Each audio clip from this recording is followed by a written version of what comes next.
Hello, good evening, and welcome to Together We Grow. My name is Ola, and today we'll be talking about events that's happening in West African country Niger. If you are new to the channel, what we normally do is we just discuss issues around the world and just try to make sense of it and just see what we can learn from it. And in recently on the 26th of July, like there's been a coup in Niger where the military guard declared themselves as the new leader, and that has brought a lot of things, headlines like France threatening to invade the country if its interest is affected. And also the ECOWAS, there's the West African community.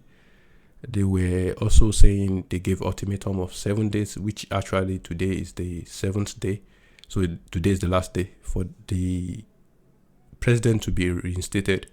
Otherwise, there will be consequences. Now, the consequences is not really clear what the consequences will be. Is it invasion? Is it already? I think there's been some sanction already, like the Nigerian government has cut off electricity supply or something to Niger, if I'm correct. So there are already many things already, but we don't know how this will play out. Hopefully, whatever happens, it's not going to be something like a full-out war that will affect the people more, because at the moment they are suffering, and the last thing you want to do is to make it worse. So I will just go through a few of the things. Let me just share this with you. So the first thing I will go, because I made a video earlier on, but unfortunately because there's some issues with the audio, that's why I didn't post the video. So this is like a remake, and also just to add some things to the previous video I made. So the first thing I want to talk about is this headline here: Niger loses aid as Western countries condemn coup. Now the issue I have with this is, you can tell the hypocrisy of the West, and this is what I've always been telling people. When they are saying, come to our aid and we need, I always tell people, like, no one will come to your aid. You have to stand up to help yourself. Like what they say, heaven help those who help themselves. Like, you have to help yourself to be independent. Now, this aid, for instance, the purpose of aid, let's say what the purpose of aid is. The purpose of aid is to help the country that you are giving the aid to help the masses there, so that at least the government can use the money to build some infrastructure and maybe get some food and things to help the people and the economy. But now when you say you stop aid to a country, the people that will suffer from that is not the people on the top. It's not the military top that will suffer. Those that just took power, they are not the one that will suffer. It is the masses that will suffer. So why would the Western country say they want to stop aid just to punish the people for what they don't have power over? What I think the simple answer to that is because you can see how many people were on the streets happy. Like, people were happy with what is when the president was deposed by the military. Like, there were many hundreds and thousands of people on the street rejoicing. So that shows you something again. People are fed up. People are fed up with the current state of things, and they want a change. Now, the question, you can argue that, okay, the military coming in, are they going to bring the change? We have to wait and see. No one knows. Maybe not. Maybe they will come in and do the same thing that they are accusing the post president of. Maybe they will come in and not really help the people, only help their own pocket. It's a possibility. But without giving them a chance to see what the steps they are going to be taking, You can't really judge by just saying, oh, they are military. The thing about the thing about Niger that I think it's making it a bit like, is because they've had coup, like at least 4 coups or something in the past, and things remains almost the same, like no major changes.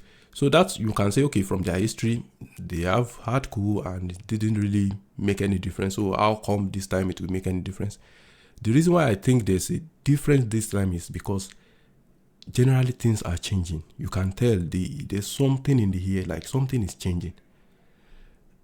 Now with the one in Mali, in Burkina Faso, and now Niger, you can tell that people are starting, and this military, they are not coming in to play the puppet, like how we are going to listen to whatever the West. No, they are coming in and they are looking to let the West know where they stand. Like the one for Burkina Faso, for instance, it made it clear. Like, we don't want our resources to be, someone to be just be taking our resources and just not getting anything in return. We want true partnership. We don't want boss servant relationship. We want partnership, which makes sense. The issue with the coup is, we just have to wait. Hopefully, I hope they are coming in and like genuinely they are interested in elevating the what's it called, the suffering of the people. I hope that's what they are coming in to do. Now, if I just go back to this, where I'm talking about the stopping the hate, you can tell like I said earlier on, the hypocrisy. Now, the reason why they will say they stop the hate is because they want democratically elected government. They don't want military. They don't want to support military government. But that shouldn't be the objective. The objective of anything should be, what is the plight of the people? Are the people better off with the military in place, or are they better off with the democratically elected government? That should be the main thing. It shouldn't be what form of governance. So, for example, the West, they have these 2 things you have to take. Either you are democratically elected and you are willing to follow their dictates, or you are nothing.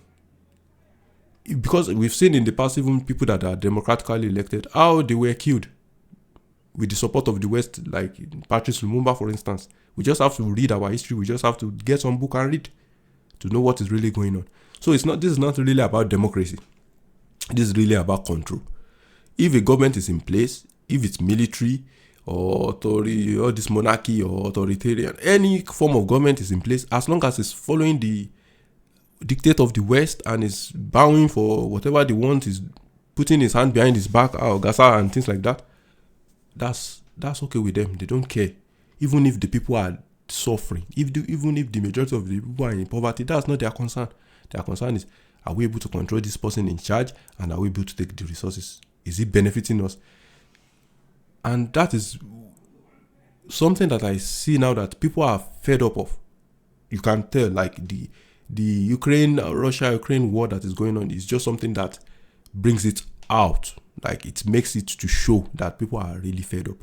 It's something they've been hiding for a long time, but now, because of this opportunity that is going on with the Ukraine conflict and things, that people, to some extent, you have to take some side. Now you have to take side. Now people are really coming out to let you know enough is enough. And rightly so, because if you really look at the issues in Africa, of course, we can blame colonialism all this time, the colonial era, they plunder the continent. But the mistake people make is this: when people are complaining about colonial era and things like that, people will say, but it's the past, you have to forget it, you have to move on, that's the past, slavery is finished now, no one is in your... But they don't understand, these people never left. Of course, you can't see the what's it called? The administrative building and things like that. No, those you can't see. But in the back, behind the curtain, they are still there. They never left. All the resources of Africa are not controlled by Africans. We don't have power over our resources. So that is one thing people should understand when we are blaming all these colonial masters for the events that are even happening today.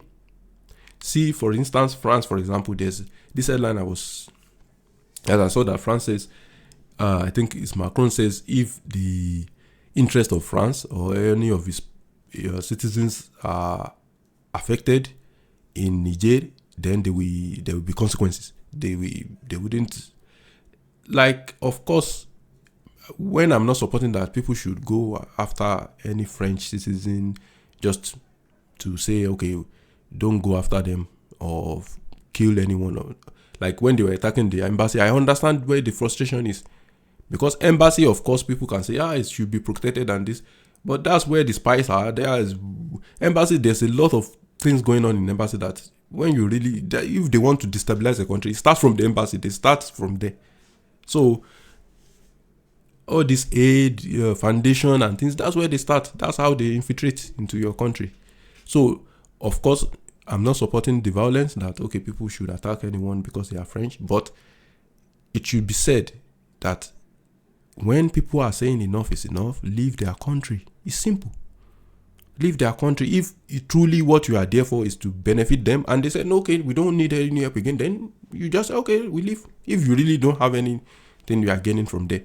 And when they said the best of our interest, of course, to be fair, everyone has, whether you are selfish or selfless, like self comes first. Everyone has something that they want to benefit from other people.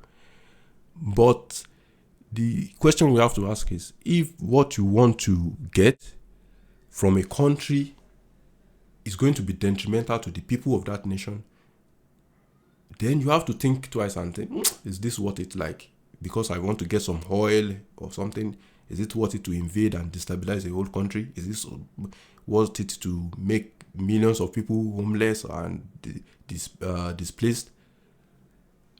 Then you have to think of, if your interests coincide with what will be beneficial for the people, then of course you have to go after that and get something out of it. It's like doing business. You trade. Okay, we want to get some resources from you, but this is what we have to offer. It's not like coming in guise of sheep, but you are really a wolf. Like they say they are giving aid. What people don't realize is when they give you one aid, be sure that they will get 10 back. Minimum, they will get 10 of what they give you back. So it's not really a trade anymore. It's just they are playing you. They give you something, they know this won't even have any effect, and they know the leaders that they are giving these things to, they will never use it for what they intend. Because these people will open bank account in these Western countries, they will have mansions, they will have properties, and they will accept them. They will accept the money back. See all the leaders in Africa, for example, all of the time when they catch someone that has embezzled money or something, where is the money? It's always in a foreign account. It's never in Africa. So that tells you a lot.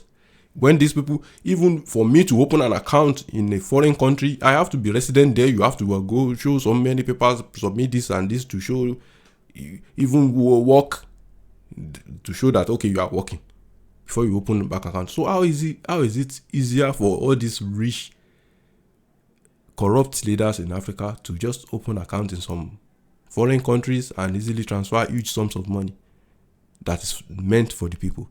So it shows you that the aid they are giving is not really for the people. That's why it's easy for France to just say, okay, we stop the aid we are giving.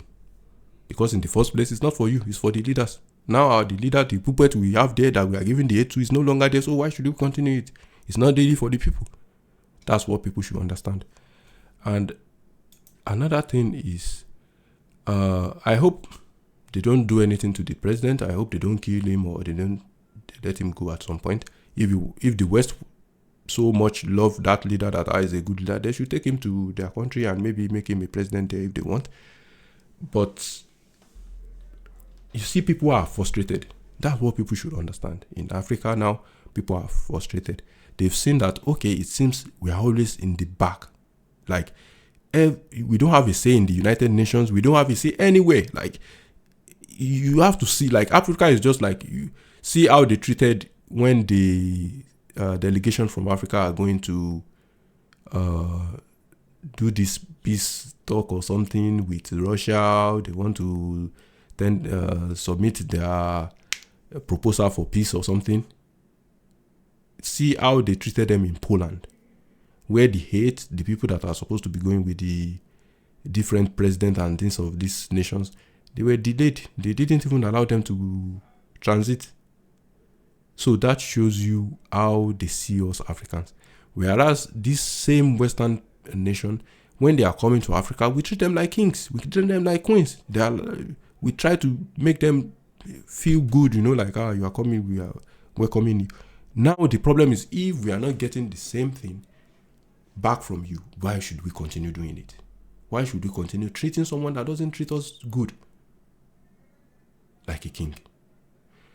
Now imagine if I want to go to Africa, and that's one problem we have in Africa too.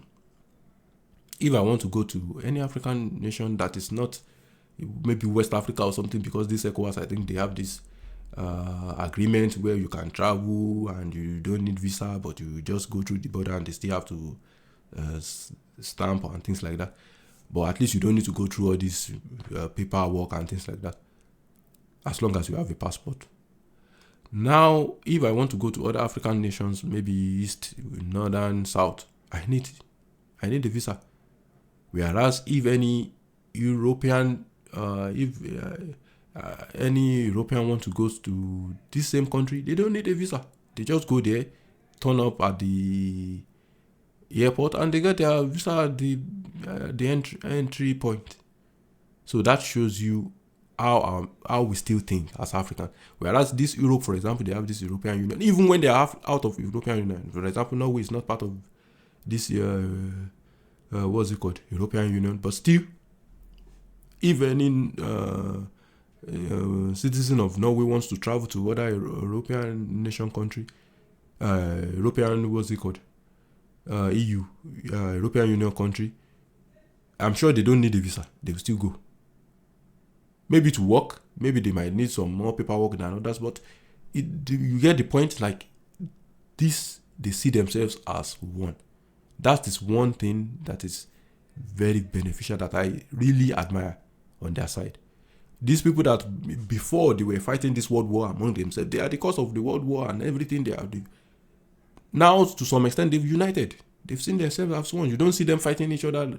But Africa, unfortunately, even from one state to another, you try to discriminate. It's from there. It doesn't speak what I speak. So it doesn't matter. We are from the same continent. We are from the same continent. If you can't unite, then we lose. It's easy to conquer when you are not united.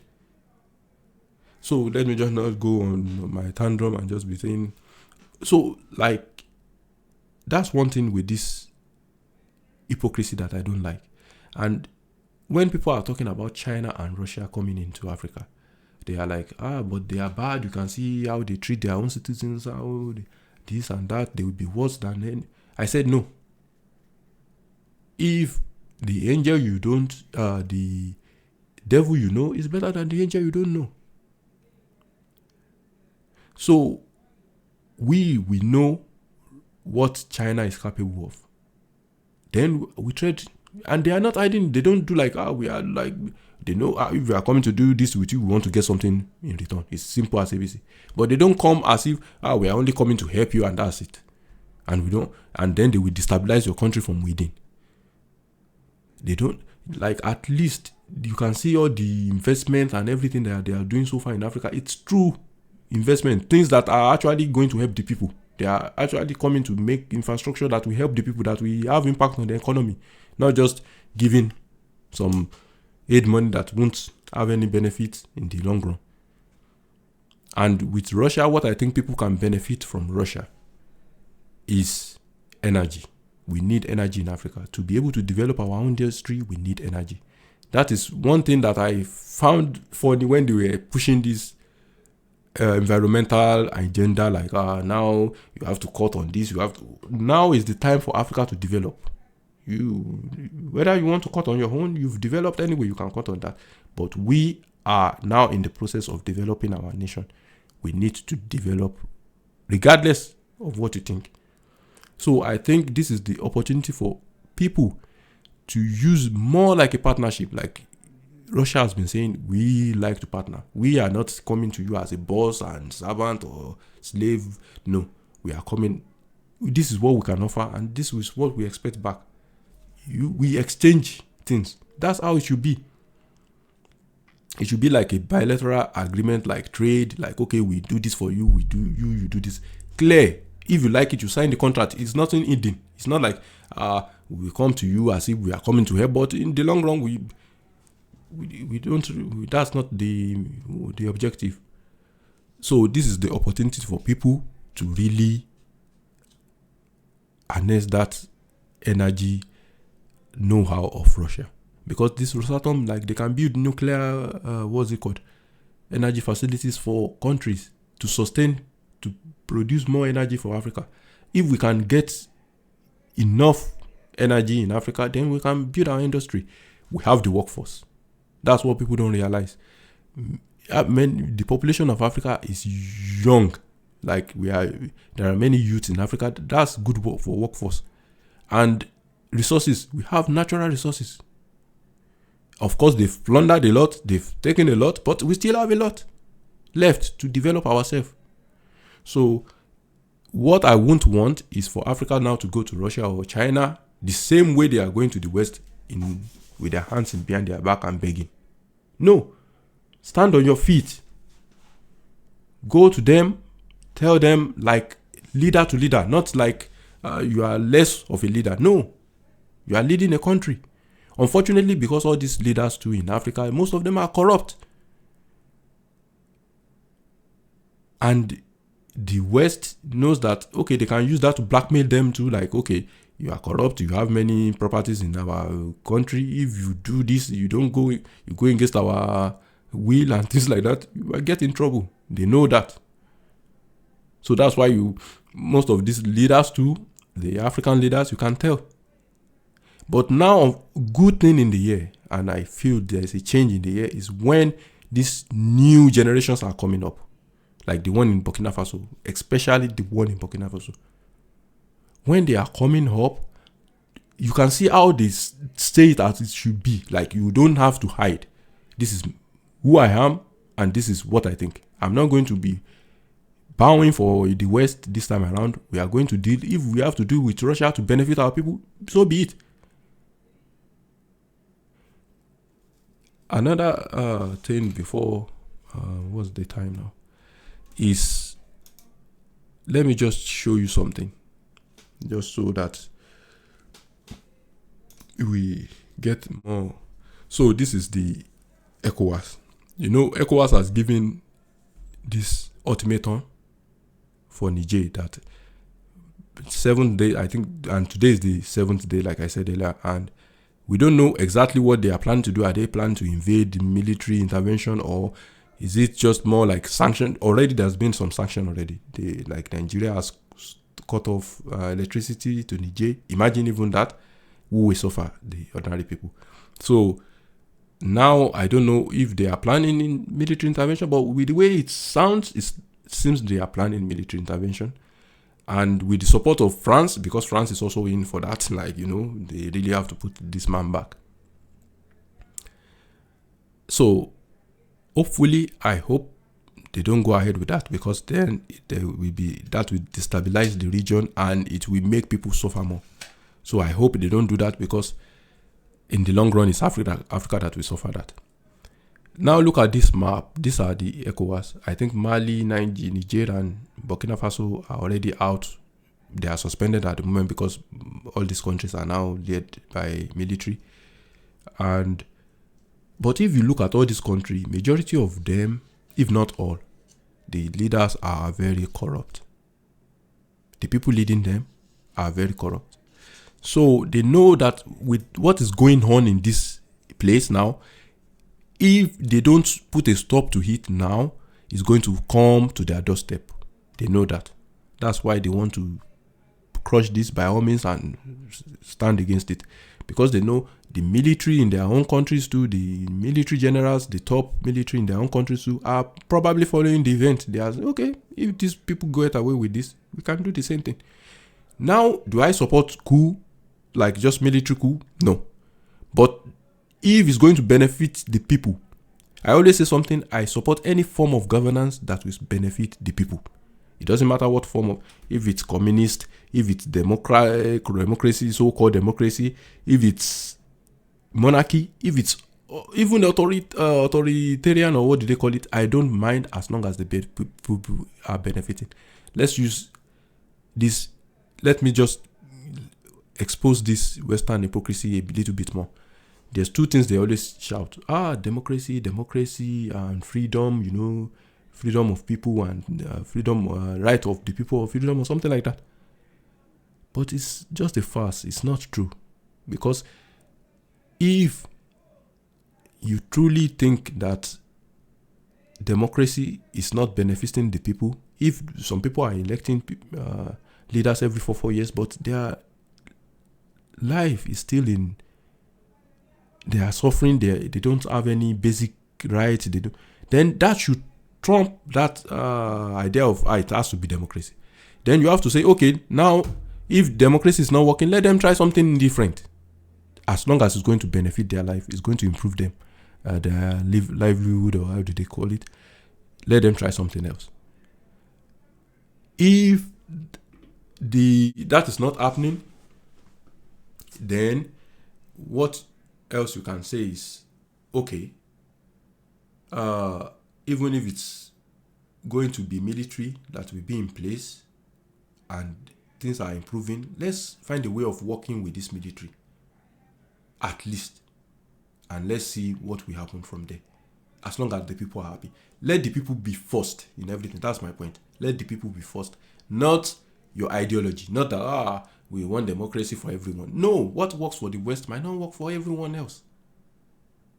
And another thing is, these are the two things that they will say democracy and freedom. But really, if you really look at the two things, there's two things that they really care about: the control they have on your leaders. If they feel any threat of losing that control, your country is in trouble. They are going to destabilize, they are going to get rid of those leaders and put someone else that will be under their control. Another thing is control over your resources. Those are the two things that, if you really look at the West, when they say democracy, that's what they meant. We want control over your leaders, because if you really think about democracy, when they say we are voting people in, we don't really vote people in. We don't have a choice. We have choice to vote people that are running. Not everyone can run. All the people that are people really want in power, they might not have the means to run for power. But the people that are running are these, what's it called? Is it the aristocrat, or how do they call them? That are running. The people that are already rich and everything like that. So we know that people think they give you this illusion that you are voting and you're right. You don't really. You are choosing between the options they give you. They give you 3 choices to choose from. It's not like a free thing that you can say, okay, we want to choose our own leader. Okay, everyone just choose this man without any money involved or anything. No. You have to choose from these choices they give you. 3 parties, okay, choose one. That's democracy. So it's really not democracy. It doesn't make any sense if people really look at it from that side. So anyway, let's say democracy, the way they put it, that's what they want. It would have been nice if that's truly what they want, but that's not it. Example is when we have just to go back in our history to learn, to understand better. When a democratically elected leader, or what's it called? Patrice Lumumba, for example, was elected by the people. But because he won't bow for the dictate of the West, he's not willing to follow their orders and things like that. What did they do? They get rid of him. Of course, they use and that's another thing with Africa, they use you against your own people, They use your close friend to get rid of you. So it shows you again the problem. That's why we can't blame everything solely on the West. We have to blame ourselves too. Look at how people treat themselves, how friends turn on each other just because of power or money. It's easy to influence Africans to turn their back on people just because of money or because you promise them power. So, okay, the point I'm making is Patrice Lumumba is democratically elected, but they got rid of him because he won't. Saddam Hussein was a friend of the West for a long time. When he was invading Iran and things like that, they were supporting him. But the moment he start to, we want to nationalize the oil, we want to change this, and what happens? It becomes a threat. It is no longer. Then that's when they realize that it's authoritarian, or how do they call them? So it shows you that it's not really democracy that these people are after. It's whoever benefits them the most. And unfortunately, they have when they are looking, their interest is detrimental to the African people, in the sense that they are not coming to, as like if they come genuinely and say, okay, let's trade, you have all these resources, we want to really buy it from you, and let's be fair to you. No, they are not. If they can't get it for free, they would. So that's the problem. So for me, I think what Africa should do, use this opportunity. It's a big opportunity for us to take control of our continent.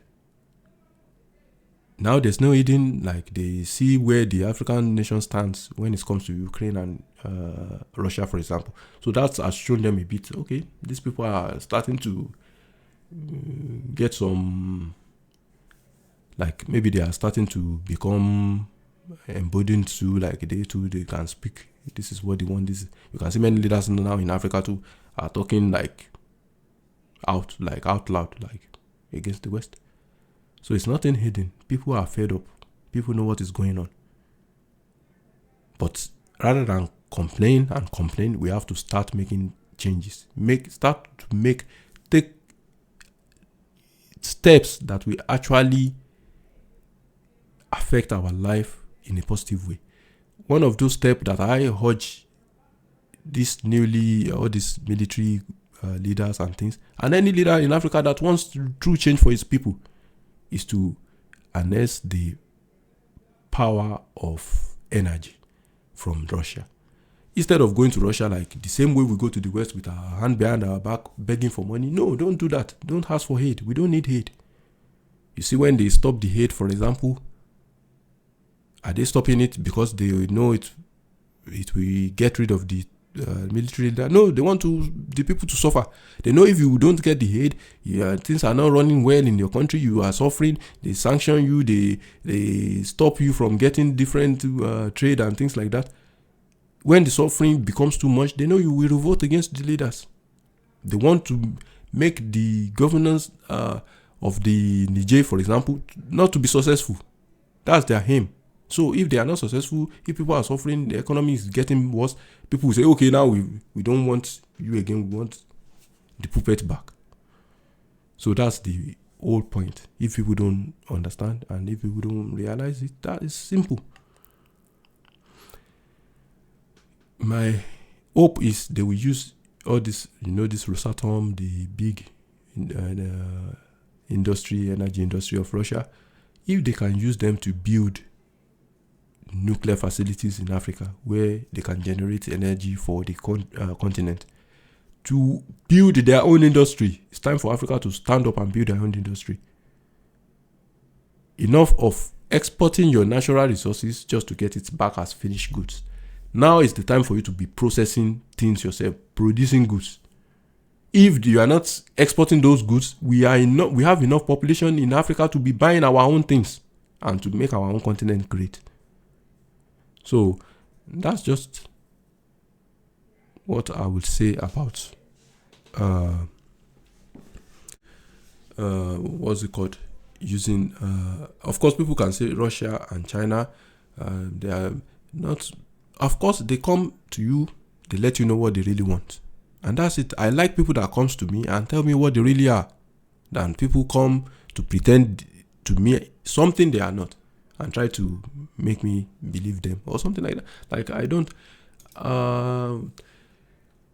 So with this airline, I know this was already a while ago. So this is not like the recent, but it's saying that this was from yesterday.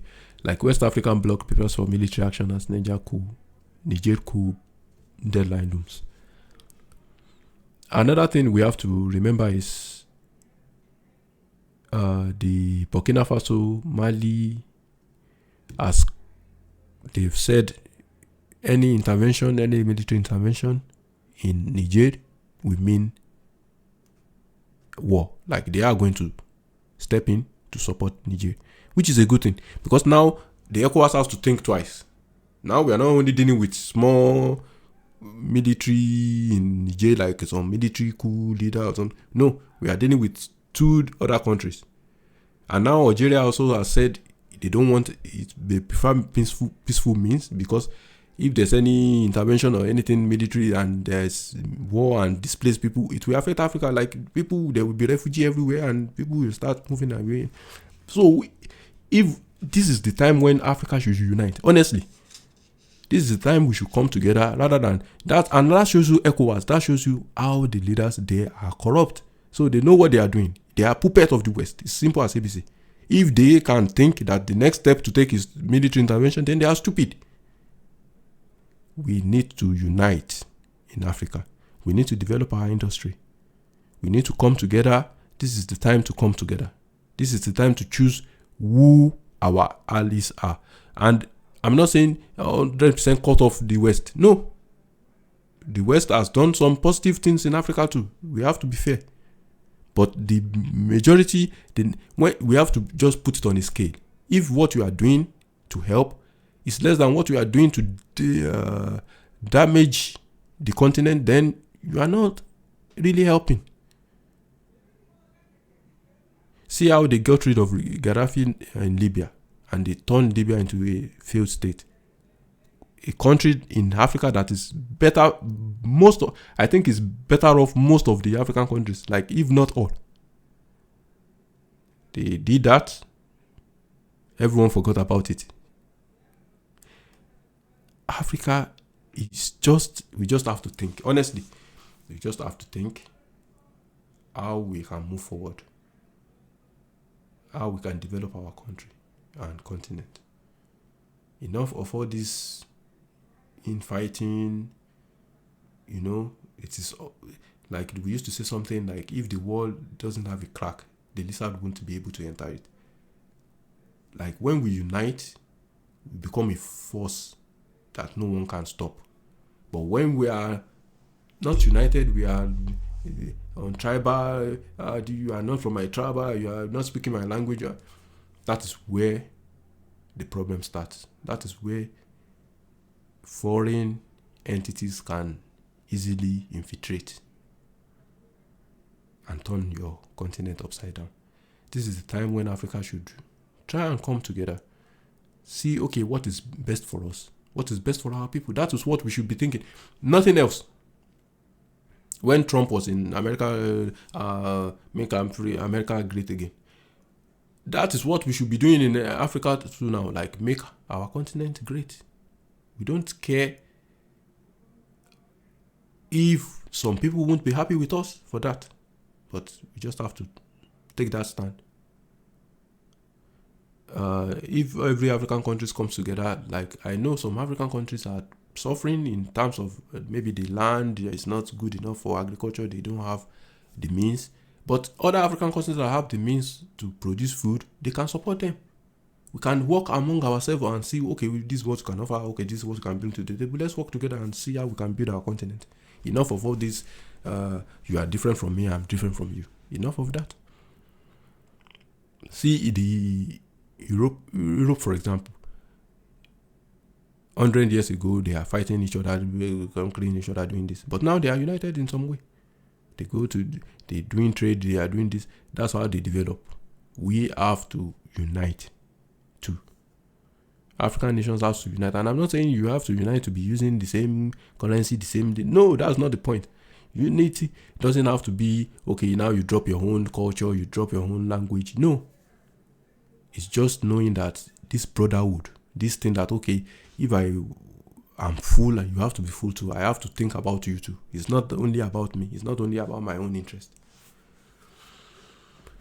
Anyway, like, I think I've been already like 40 minutes and I don't want to take too much time, but guys, I will try and be posting videos around topic like this and things that mainly focusing on Africa, but I will be talking about events that are affecting the world in general as well.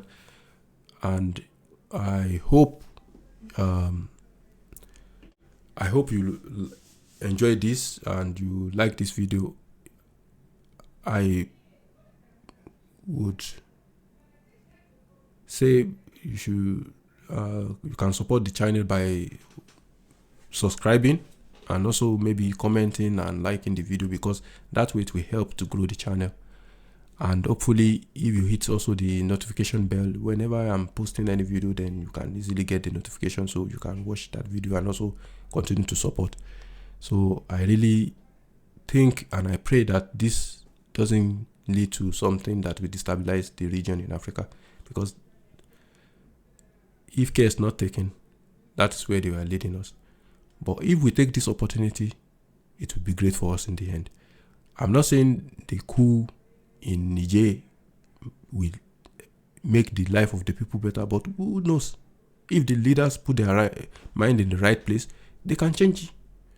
They can change the life of the people. And even in Africa, why I think we need military more than civilian rule is because the military don't need too much red tapes. They don't need too much all this. You have to go through these bills. If majority don't pass it, no.